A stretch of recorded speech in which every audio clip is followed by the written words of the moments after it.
Roland, të përshëndes, në çfarë thanash ka ndodhur ky aksident? Ka qenë faktikisht një mëngjes fatkeq për 48 vjeçaren Elsa Mançe, e cila ka mbetur mëngjesin sotëm me orët para të mëngjesit sotëm viktimë e një aksidenti.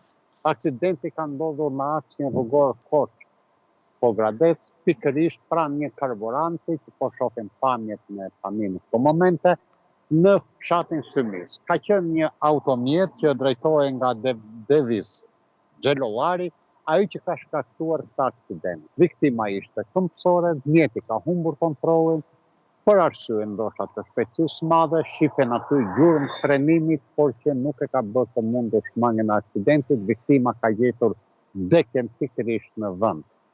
Për këtë policia menjëherë ka kryer hetimet, arrestimin e autorit të këtij aksidenti, mendohet paraprakisht se shpejtësia e madhe dhe humbja e kontrollit ka bërë që viktima të psojë këtë aksident fatal për jetën në mëngjesin e kësaj dite.